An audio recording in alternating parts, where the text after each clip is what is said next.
Good day, everyone. I'm Dave Rubenstein, Editor-in-Chief of SD Times, and today we have a great presentation for you on how the new normal of working from home is impacting developers in terms of innovative output and performance. As we've been writing in SD Times, the coronavirus pandemic has accelerated the pace at which teams are more distributed than ever. Some folks might say that because of their preferred coding habits, such as working late at night in offices that are lit only by their computer screens, that they already were working remotely in a sense, but it's not quite the same. The new pressures of having the entire organization working remotely, especially in the areas of communication and collaboration, can leave developers feeling burned out and lacking inspiration. Joining me today is Nils Vesk, an innovation expert who's worked with companies such as IBM, Microsoft, HP, Canon, and Gartner, who look at a number of ways in which organizations can shift their developers from feeling overwhelmed and overworked to feeling confident and strategic. Sponsoring today's program is the Dev Tech Group, which provides custom software development for ISVs, and we thank them for working with us today. Before we get started, I have just a couple of quick brief announcements. The session today is being recorded and will be available on demand from the sdtimes.com website starting tomorrow.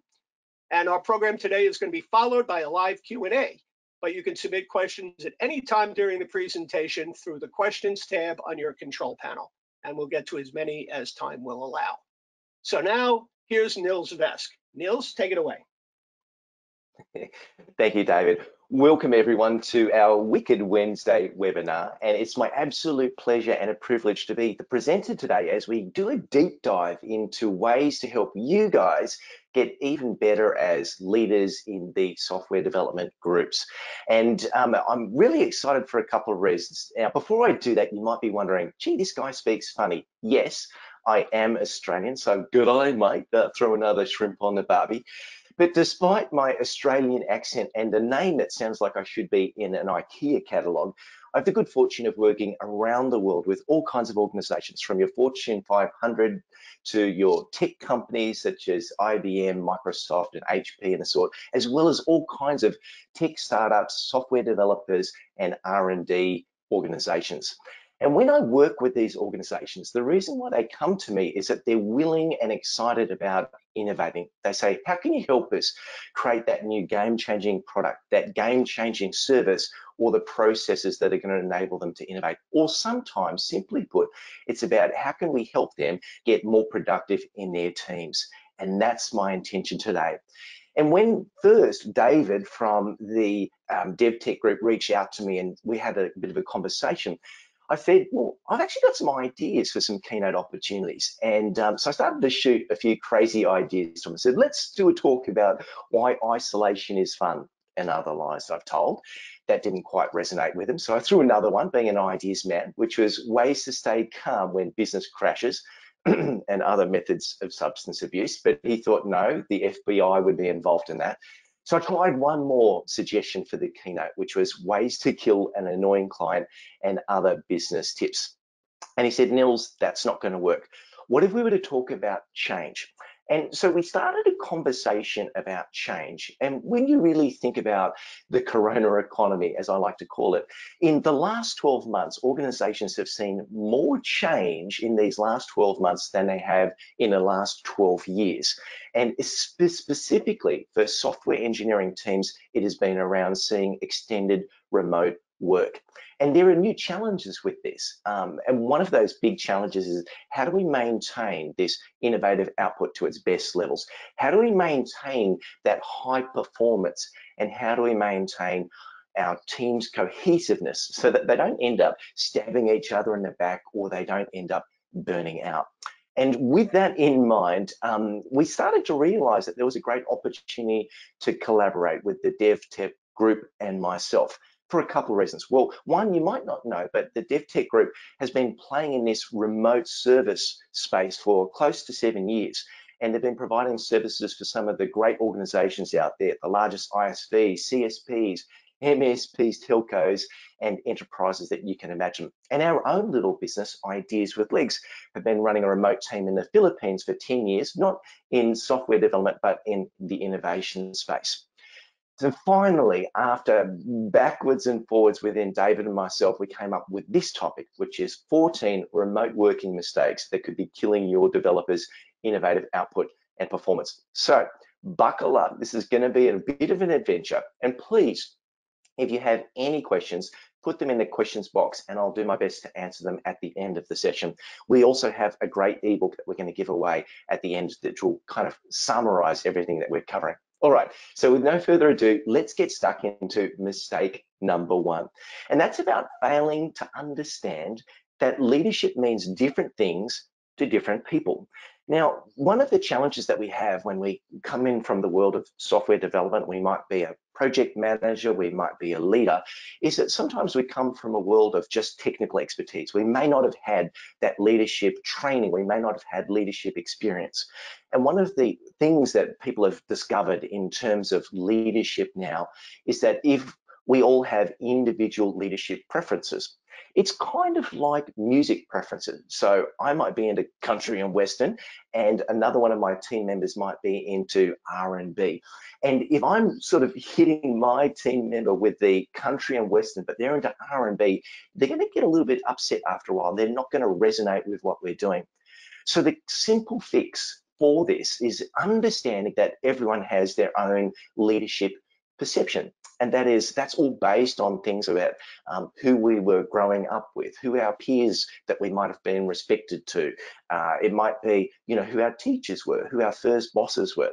So all we need to simply do is to go out and to ask each one of our individual team members, what does leadership mean to them? Or even ask them to share an example of who a great leader was that they experienced in their life. And obviously, we also need to share our own experience of what leadership means to us. And by doing that, what it means is we get very clear as to what type of leadership style they're looking for, and they get very clear about what type of leadership style we believe in. And you're all talking the same language.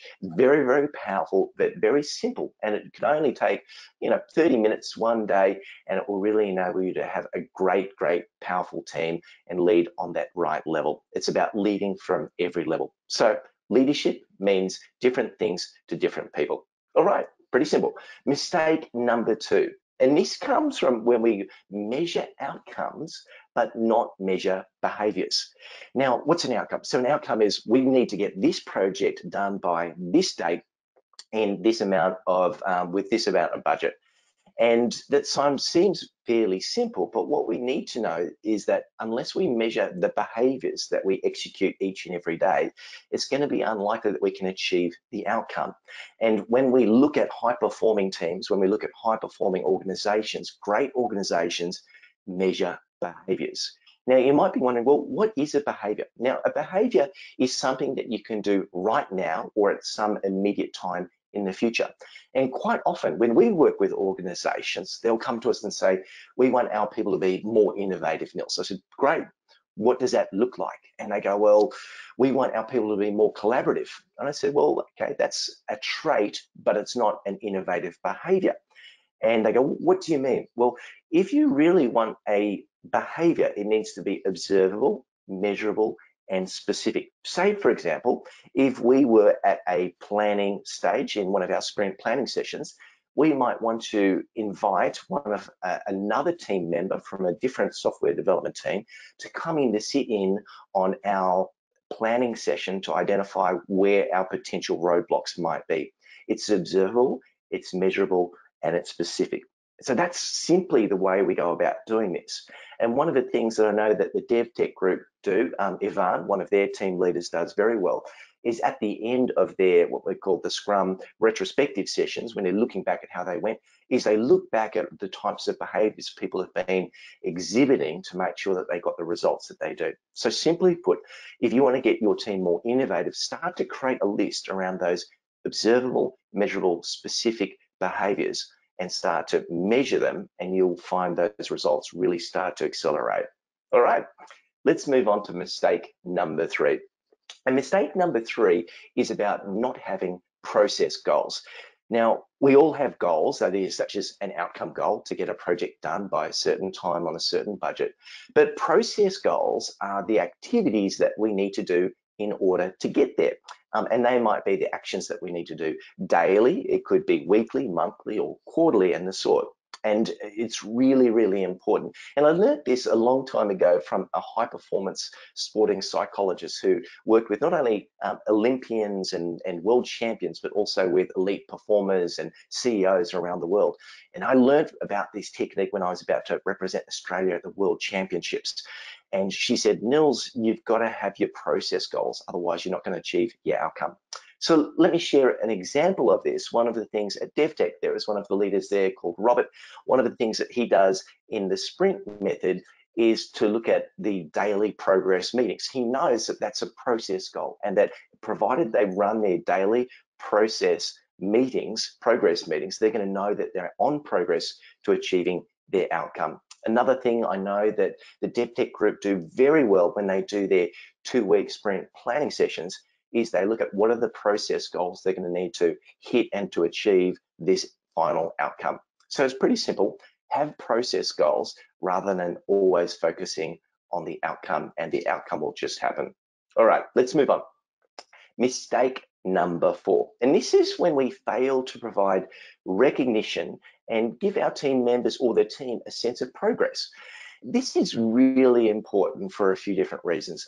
In life, in general, when we were kids, we used to get a lot of feedback from our parents. It's like, great job, Nels, or you can do better, all of that type of stuff. But then when we went into the corporate world or into the working world, people would only seem to sort of give us praise if we really, really succeeded, or they'd give us some criticism. They didn't hold back on that. So people crave this concept of feedback, and also being able to see that we're moving from point A to point B. So how do we do this? Well, there's a couple different things that we can do. And I learned a lot of this from a colleague of mine called Dr. Jason Fox. Now, he wrote a PhD on the science of gamification. And one of the things that his research identified, and a lot of the good organizations that I work with will use, is they create a scoreboard. Now, a scoreboard simply just shows where we are, where we've got to go, and the progress that we're making. It's like the scoreboards in the games and the electronic games that we play. And the reason why they're so addictive is because they enable us to see progress. It's interesting that when you think about email, one of the reasons why email can be so addictive is it's one of the few things we can sometimes feel like we're making progress on during the day. We might have 20 emails in our inbox, and then by the end of the day, we're down to 2 or 3, hopefully down to 0. So have a scoreboard. The next thing that's important is that we do have feedback, but not just generic feedback. And I see this on sporting fields a lot here when I travel and hang out with different families and my own family, where someone will be on the sideline going, they come off, their kid John comes off the football field, and you go, great game, John. And there's no specific feedback. And unless we have something specific about what that actual observable, measurable behavior was, it's very hard for the brain to process, I need to repeat that. So let me give you an example of some specific feedback. That was a very clear workaround that you created to the interface problem, Jai. I also appreciate how you shared it with the team. It's observable, it's measurable, and it's specific, and it's reinforcing to Jai, I've got to do more of that, and let's do that. Another classic example from the DevTech group that I've found out about, which was Zivco does this in the retrospective sessions after their sprints. They do not only one-on-ones, but they go through how each individual has performed so that they understand and they see what specific behaviors are working and how they can replicate that in the coming next event or the next project that they've got to work on. Specific feedback is the breakfast of champions. All right, let's move on to mistake number 5. And this is, I see this a lot, and this is when we fail to use stories to drive behavioral change. And you might be going, stories? Yeah, stories. Now, if I was to get the world's best behavioralist in a room, whether that's an ethnographer, an anthropologist, a sociologist, or a psychologist, counselor, whatever it might be, if I were to get them all in the room, they would all totally agree that one of the best ways to drive behavioral change is through story. And the reason why is our human brain is geared and wired to listen to stories. We just respond to it in the right way. It's just the way our brain works. And so what that means is that we can actually share stories to get people to do a particular type of behavior. Now, let me give you a bit of an example. One of our clients, HP, great organization, and last year had the good fortune of working with their chief engineer, Chandrakant Patel. Now, if you haven't heard of him, he's an absolute guru. He's been inducted into the Hall of Fame in Silicon Valley. But what I loved about working with him was watching his prowess as a storyteller. And well, I had the good fortune of actually having dinner with him after working with him. And I was sort of like picking his brains. And what I realized that what he does very well, and this is the fundamental of storytelling, is that you can imagine you've got a canyon that you've got to jump over. You're at point A and you want to jump over the canyon to point B, and somehow you've got to get over that obstacle. And so what he does so amazingly well is he teaches and shares this story about how someone got through and around an obstacle to get to the destination. And what can make your storytelling even better is to share those examples of something that you might have done in the past, or at another business, or what you're doing right now, and how you got over that obstacle to achieve the result that you're doing. Okay, what you can also do is to add an observable, specific, measurable behavior on how they went and did that type of stuff.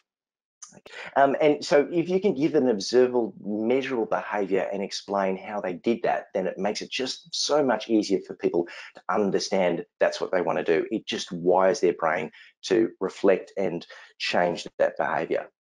All right. Okay, so the next thing that we're going to talk about is around that assuming people have more mental bandwidth than they actually do.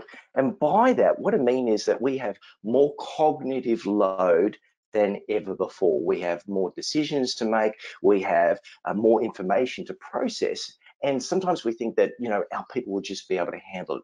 And our job as leaders is to look at ways that we can simplify this, to make it shorter in terms of the amount of information they've got to process.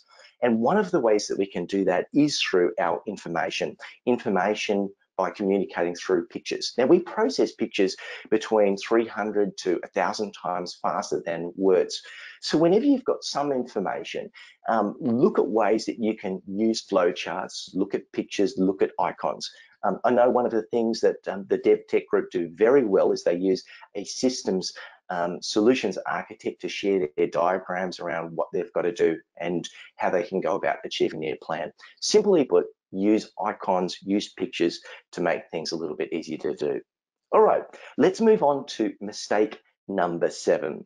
Mistake number 7 is thinking that remuneration, that is cold hard cash, is the way to motivate someone. And you know, the irony is that cash can work for some types of tasks and activities, but not for the difficult problem solving ones. So the research has shown that if we've got a repetitive task, that is that I've got to take a widget from here and put it over there and just do it over and over again and do it quickly, yes, financial remuneration works well. But when it comes to things such as problem solving, when it comes to things such as creativity and innovation and really having to think differently, it actually doesn't work for you. So the type of reward or recognition that we need to think about is the concept of recognition. That's to acknowledge and tell people of the good job that they've been doing. So remember that observable, measurable, specific feedback. That's one of the ways that we can do that. We were talking about that one of the mistakes that people make is around cold hard cash is the best way to motivate someone. The reality is that it only works for repetitive based tasks, not thinking tasks. So what we want to do is to look at looking at creating a sense of recognition and just identifying when someone has done something and being very specific about it being an observable, measurable behavior works really well. Another thing that we can do is to create curiosity, that is to give them puzzles and challenges. And the other one is to give them small novelty rewards. It might be an iTunes voucher, but just it's not about big money. It's more about kudos for the work that they've done in solving those problems.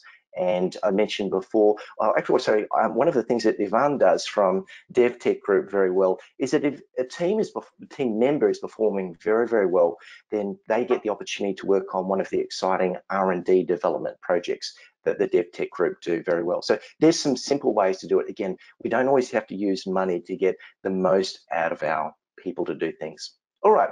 As I mentioned before, if you've got any questions, please put them into the box. And David, if I can get you to forward the slides up to mistake number 8, which is the challenge that we sometimes find is not allowing humor and fun into the work environment.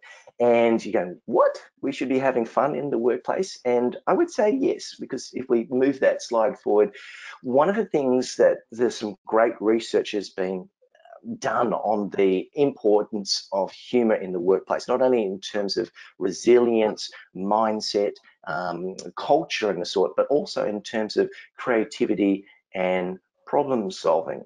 Dr. Barry Kudrowitz, who is a professor up in Minnesota, did a PhD at MIT a number of years ago looking at this exact thing about how you can use, say, for example, principles of stand-up comedy or improvisation to increase the innovation output, the number of ideas that people are generating, and the quality of those ideas. So what does that mean? No, you don't have to become a Jerry Seinfeld or an Amy Schumer. All you need to do is look at things such as having a couple of games in there from time to time. It might be creating a little bit of puzzle. Share a fun thing maybe once a week. It's not about going overboard, but sometimes it can be about making light of the challenges that are out there. It's not ignoring them, but it just helps us get through those tough times. And one of the things I know the Dev Tech group do very well at the start of their planning sessions, they actually ask their team members, what can we do to make this more fun? So here's a quick little example. One little slide, if we move forward there, David, onto the visual of the 2 split screen. You could always do something like this where you say how people say they are experiencing something and what they're really feeling. It doesn't take a lot to create a little bit of humor, but it really can help to change that attitude. All right, let's move on to the next slide, to mistake number 9. And this is when we fail to recognize that people leave an organization because, frankly, because the manager, they didn't get on with their manager, or maybe the manager sucked, not because of organizations. And there is a lot of research behind this.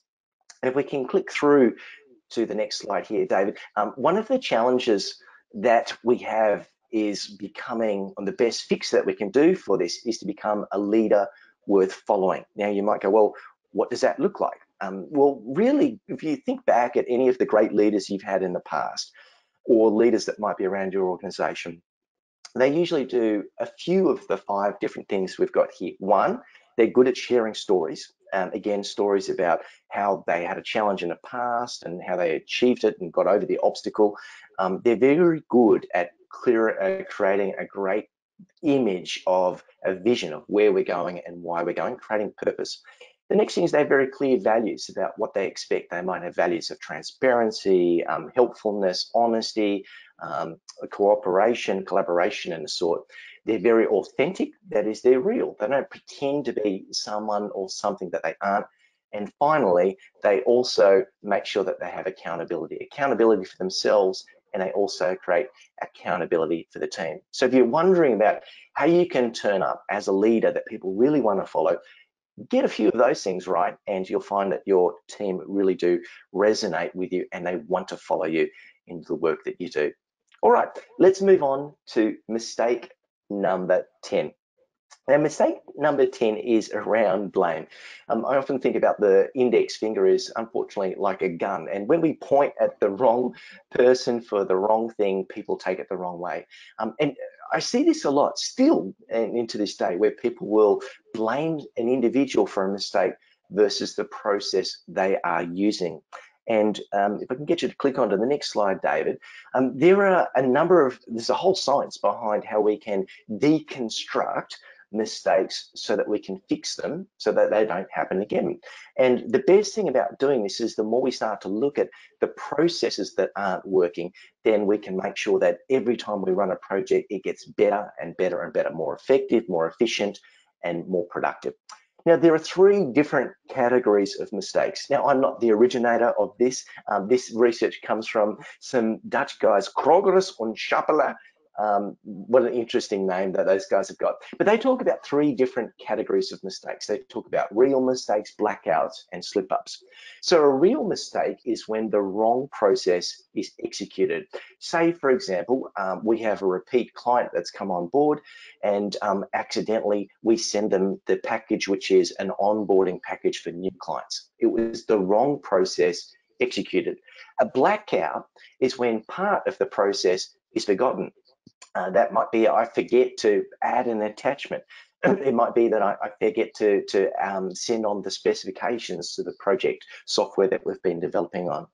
And a slip up is when the right process is executed incorrectly. Say, for example, a process of when we do our invoicing, it only happens after we do get the contract signed. But if I send the invoice before the contract signed, that was the right process, but executed incorrectly in the wrong order. So thinking about mistakes in these 3 different levels, these 3 different categories, can really help you to understand how to deconstruct a mistake.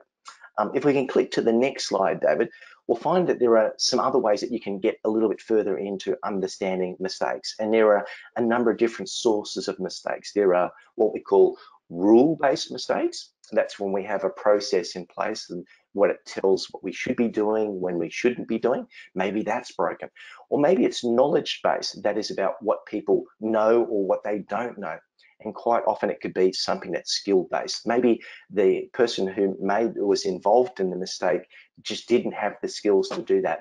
So thinking about your mistakes or the team's mistake that might be going down through those 3 different categories and these 3 different sources will really enable you to quickly deconstruct the mistake to make sure it never happens again and future-proofs your team in that next project. But that is a very, very powerful tool that we're finding a lot of clients are using around the world.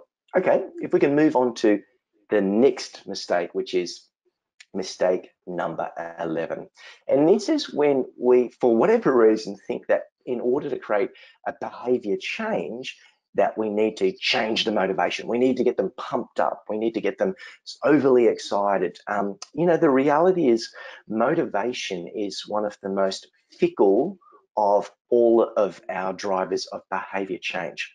So David, if I can get you to flick on to the next slide. And it's interesting, some of the research done by Dr. BJ Fogg, he heads up the behavioral science labs at Stanford University. And what I love about BJ Fogg is he works with a lot of tech companies. Some of his students were people like the founders of Instagram. And what he understands very well is the addiction of behavior, how you actually get someone to do something over and over again. And the formula that he created, I love it, is called B equals MAP, B equals MAP. And that is that you think about any type of behavior. Now remember, a behavior is something that you can do right now or at some time in the future. It's like I could call someone from another team to come in to look at something. That is a specific behavior. So behavior equals motivation, ability, and prompt. Now, motivation changes. You can just look at today. You might have started out your morning very pumped up or excited, and you know by the end of the day, you might find that motivation wanes. It goes, it changes. So motivation is more fickle. What we want to be able to do is to look at ability and prompt. So ability is, let's say you've got a very complex task, and you say to your team, right, I want you to spend the day looking at this problem. And if they're not achieving the type of outcome that you want, then maybe you need to change how much time, change the amount of mental exhaustion that they're going through by making it smaller. So you might say, let's work for this on for 15 minutes before we move on to our next challenge. So giving people such as changing the time frame, changing the location can work as well. These are all ways that you can change the ability. Another thing that you can do is to look at what type of prompts that you're doing. Now, we all have prompts. We have a prompt when you might get a text message on your phone. We have an SMS. You might have a prompt when you get an email. All of these signals prompt us into taking an action. So you've got to think about what prompts are you sharing with your team. Are they post-it notes? Are they is it a phone call? Is it a conversation? Is it a Skype call? But changing your prompts and changing the ability is the easiest way to change your behavior. Work on these first before you move on to changing the motivation. All right, let's move on to our next mistake, number 12, if we can, please, David. And mistake number 12 is when we fail to provide our team with opportunity to piggyback on ideas. Now, piggybacking is a term that we use a lot, not just in the playground or with parents and children, but more so with innovation. And that is, if I've got an idea, I want other people to come and piggyback on those ideas. And if we can pull up the next slide, what we will understand is that the human brain in many ways is an association machine. Say, for example, if I say the word yellow to you, your brain is going to trigger and fire off different ideas. You're going to be thinking about, it could be, you know, the yellow submarine. You might think about corn. You might think about the beach. You might think about sunshine. We can't help but piggyback and generate ideas because that's the way our brains are wired. However, with this remote working, that what's been happening is in the past, we would have a problem and we would show it to someone very quickly because they're next to us or we bump into them, and we would then be able to sort of piggyback on the problem and come up with ideas. So we need to think about how we can do that remotely. Now, let me give you a couple examples of how some organizations have done this. Even though it's a little bit in the past. So a previous client of mine, back in the heyday when they were very good, which was Nokia, used to do this very well. So if they had an organizational problem, and they would do this quite regularly, at the back of the restroom door, I think you guys are, yeah, so if you're sitting down on the john doing your business, they would have a problem posted up on the back door there. And so you would look at it and go, oh, I'm doing a dump, doing a mental dump as well. And you would start to come up with solutions and ideas on how to solve that problem. That was their technique. Google had a different approach. They've got an amazing team of anthropologists and the sort. And what they did is they sent their team out of anthropologists to say, where are our best ideas coming from? And they found those best ideas were coming from the cafeteria, because someone would be in line waiting for their burger. They'd bump into someone, they'd say, hi, David, how are you going? And David would say, oh, I'm struggling with this problem. They said, well, tell us more about it. And they would, you know, shoot back ideas and brainstorm, and they would solve the problem. So what Google actually did was they extended the line by reducing the number of people on the till, on the register, in order to facilitate more collaboration. Now, I know they're analog versions of when you're face-to-face, but a classic example, and this is what I know DevTech Group do very well because they've been doing this for like 7 years, is that they have a wiki so they can share what problems are going on and what those solutions are. I know that another thing that they do is they have problem-solving sessions where they'll actively get on and solve a problem, and they also have a great knowledge database where they look at tricky questions or tricky problems they've had in the past and their workarounds for that. So again, make sure you make those problems and ideas visible so others can help. And if you're looking for some software solutions, there's some proprietary ones out there. We've got Mural.co. I know that one integrates with Slack and Microsoft Teams, and another common one at the moment is Miro, Miro.com. They're just some great tools for collaborating. All right, let's move on to mistake number 13, if we can, please, David, onto this one. And this is when we allow assumptions to take over from fact. And what does that mean? Well, our brain works by filling gaps.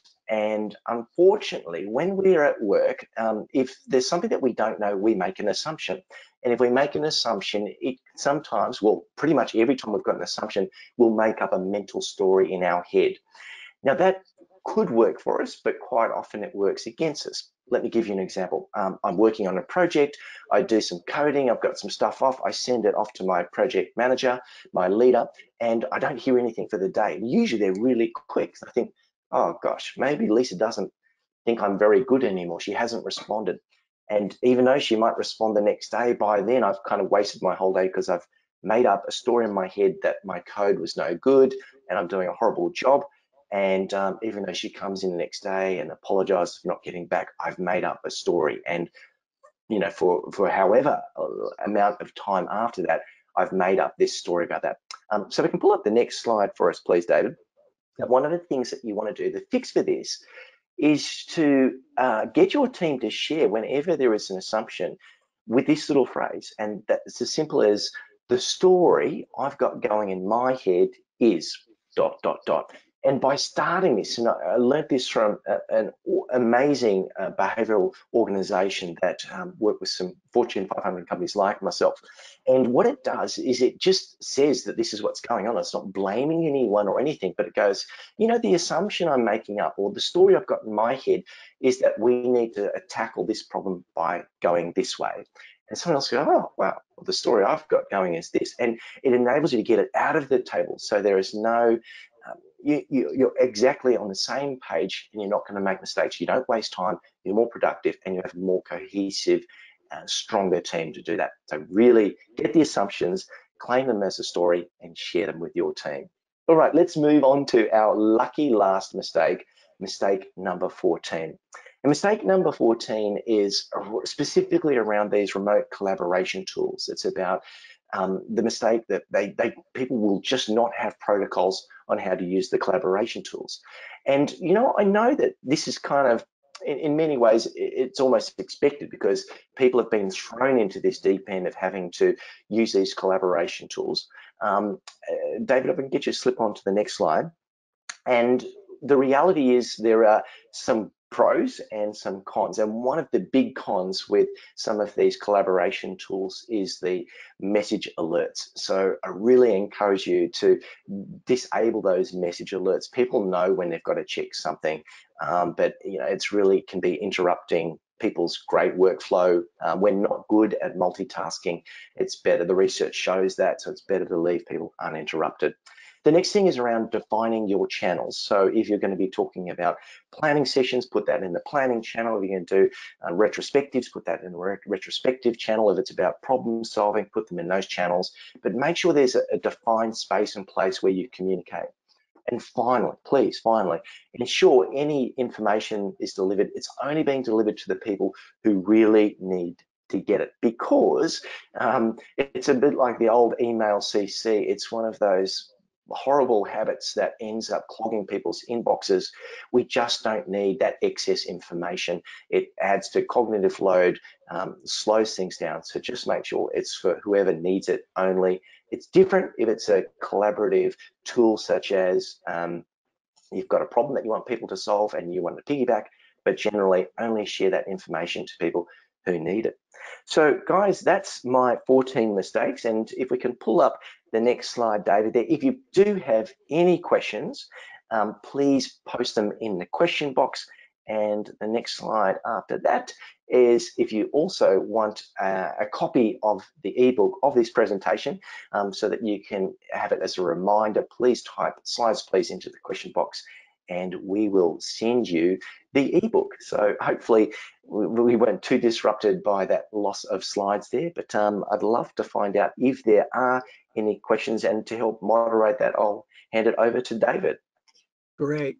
Nils, thanks so much. That was really very humorous, fast-paced, and you made a lot of really good points. We do have a couple of questions. The first one is, the attendee wants to know, usually behavior is measured by output, and you were talking about measuring behaviors earlier in the talk. So how do you quantify behavior? Yep. And so yes. So again, it's first starting off with a list of what behaviors you want. So when we work with a client, we have some 62 innovation behaviors. But when we work with a client, we'll say, well, what are the specific behaviors that you're looking for your team? So in terms of a software development team, you might be thinking about what are some of those specific behaviors that you want your people to be exhibiting in order to achieve that outcome. And once you have that list, then you can actively go out to identify and measure whether it's actually happening or not. And if it's not, then it's your job as the leader to share a story around why we need these behaviors, and an example of when someone has done it and the value of doing it. But again, to quantify what a behavior is, it's something that you could do right now or at some time in the future. So again, if I wanted to wanted our team to get more active at solving problems together, then I would say we want our people to create a meetup with a collaboration board and actively solve a problem for 30 minutes. That's an observable, measurable behavior that I could do right now. I could organize it to make that happen. Does that make sense? Absolutely. Great answer. Okay, so we have a lot of people asking for slides. I will remind them also that if you do have a question, send it in now as we're coming up towards the end of the presentation. We do have another question. It's one that actually comes from me.